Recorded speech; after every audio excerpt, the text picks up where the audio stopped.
दोस्तों, धरती ने इंसानों को बहुत कुछ दिया है। पानी, मिट्टी, जंगल, सोना, चांदी, हीरे, लोहा, तांबा और इन्हीं संसाधनों के सहारे हमारे बुजुर्गों ने सभ्यताएं बनाई। लेकिन अब दौर टेक्नोलॉजी का है। इंसान धरती पर सबसे ताकतवर होने के साथ साथ अंतरिक्ष तक अपनी पहुंच बना चुके हैं। और इन सब में जिसकी सबसे बड़ी भूमिका है वो है रेयर अर्थ एलिमेंट्स। यह वही शक्तिशाली पदार्थ है जिसके लिए अमेरिका ने यूक्रेन को सहायता देने से मना कर दिया था। यह वही शक्तिशाली पदार्थ है जिसके लिए आज दुनिया के शक्तिशाली देश एक दूसरे से डील कर रहे हैं। लेकिन इसके बारे में आज भी 95% लोग जानते ही नहीं हैं। क्योंकि दोस्तों, ये कोई मामूली खनिज नहीं है। ये वो ताकत है जिन पर आज का नहीं बल्कि हमारा आने वाला भविष्य टिका है। मोबाइल, लैपटॉप, इलेक्ट्रिक गाड़ियां, सैटेलाइट, रोबोटिक्स, आर्टिफिशियल इंटेलिजेंस और यहाँ तक कि हाइपरसोनिक मिसाइलें, इन सभी में इन रेयर अर्थ का इस्तेमाल होता है। यही वजह है कि आज दुनिया की तमाम महाशक्तियां जैसे अमेरिका, रूस, चीन, जापान, फ्रांस, जर्मनी और यहाँ तक कि भारत भी एक खामोश लेकिन बेहद खतरनाक रेस में शामिल हो चुके हैं। ये रेस है रेयर अर्थ पर कब्जे की, क्योंकि जो देश इन पर राज करेगा वही आने वाले दशकों में दुनिया की दिशा और दशा तय करने वाला है। तो चलिए हम जानते हैं कि रेयर अर्थ आखिर क्या है, इन्हें सबसे पहले कब खोजा गया और ये इतने जरूरी क्यों है। आने वाले समय में ये इंसानों की जिंदगी, युद्धों और पूरी पृथ्वी का भविष्य कैसे बदल सकते हैं, ये सब कुछ जानने वाले हैं आज के इस वीडियो में। ऐसी और भी शानदार जानकारियां जानना चाहते हैं तो गोगलियो चैनल को सब्सक्राइब कर हमारा साथ जरूर दीजिए। तो चलिए शुरू करते हैं। बहुत साल पहले की बात है। स्वीडन में एक छोटा सा गांव था यतरबी। वहां एक आदमी खुदाई कर रहा था। अचानक उसकी नजर एक काले और भारी पत्थर पर पड़ी। वो पत्थर देखने में साधारण था लेकिन उठाने पर बहुत ज्यादा भारी। उसे लगा कुछ तो खास है इसमें। उसने पत्थर का एक टुकड़ा तोड़ा, अपने एक दोस्त को दिया जो कि पेशे से वैज्ञानिक था, जो पुरानी चीजों का पता लगाया करता था। उसने उस टुकड़े को लेकर पीसा, फिर उसे तेज आग पर पकाया और फिर तेजाब में डाला। ये सब इसलिए किया गया ताकि देखा जा सके कि उस पत्थर में ऐसा क्या छिपा है। कुछ समय बाद पत्थर में से एक सफेद पाउडर जैसा पदार्थ निकला। वो सोच में पड़ गया कि आखिर ये क्या है। उसने उस सफेद चीज को फिर से आग में पकाया, फिर उसे जलाकर देखा तो उसमें से चमकदार रोशनी निकली। ये कोई आम चीज नहीं थी। उस वैज्ञानिक ने कहा कि मुझे एक नया तत्व मिल गया है। इसका नाम रखा यत्रियम।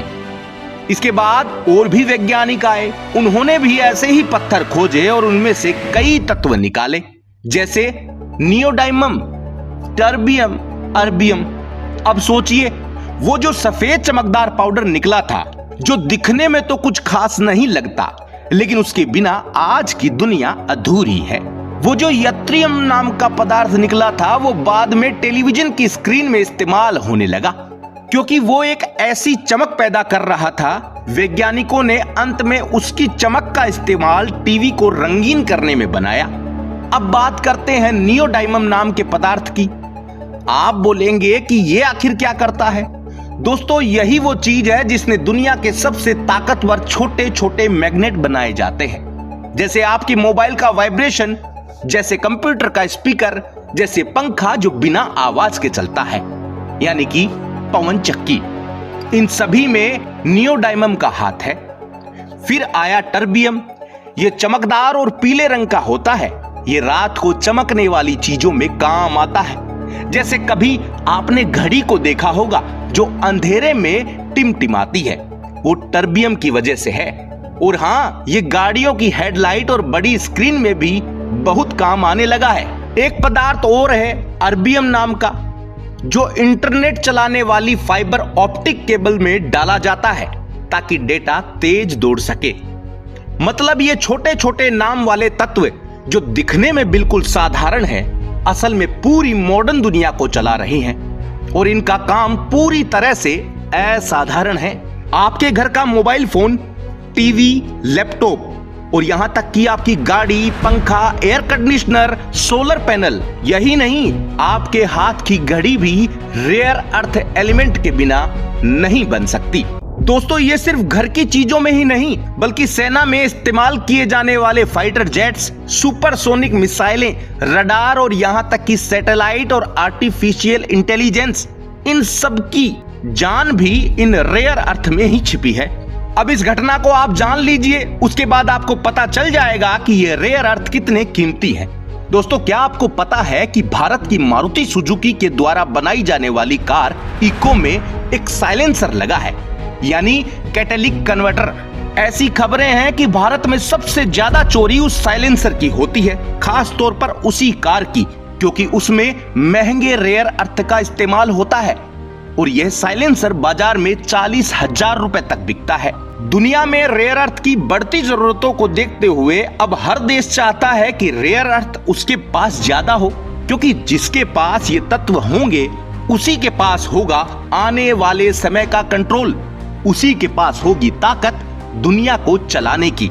लेकिन इस सब में एक दिक्कत है, इन रेयर अर्थ को ढूंढना और निकालना बहुत मुश्किल काम है।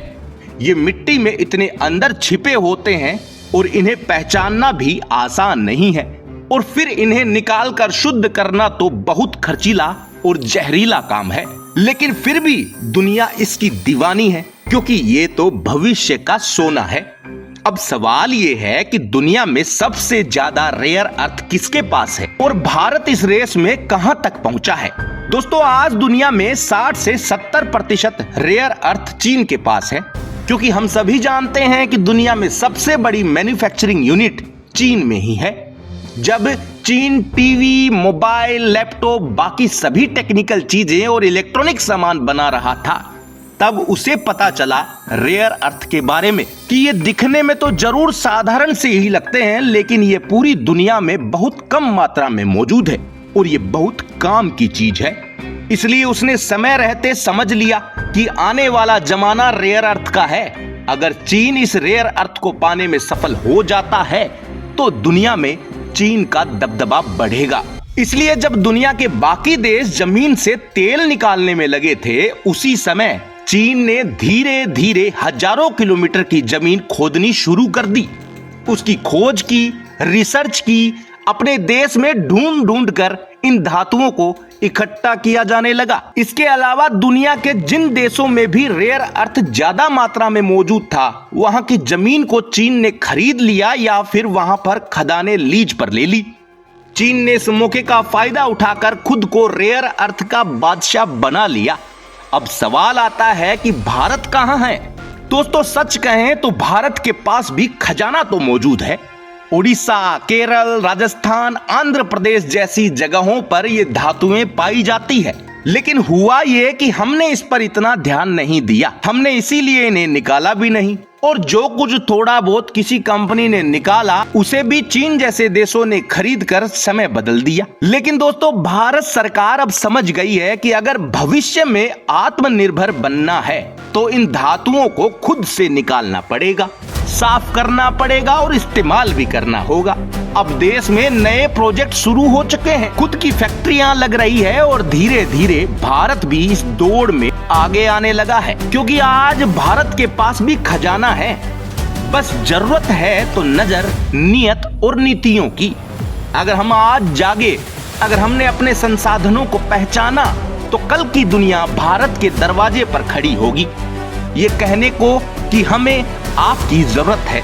दोस्तों उम्मीद करते हैं कि आज की ये जानकारी आपको बहुत पसंद आई होगी। अगर आपको अच्छा लगा हो आज का वीडियो तो इसे लाइक करें, अपने दोस्तों तक ये गहरी जानकारी पहुंचाने के लिए इस वीडियो को शेयर करें।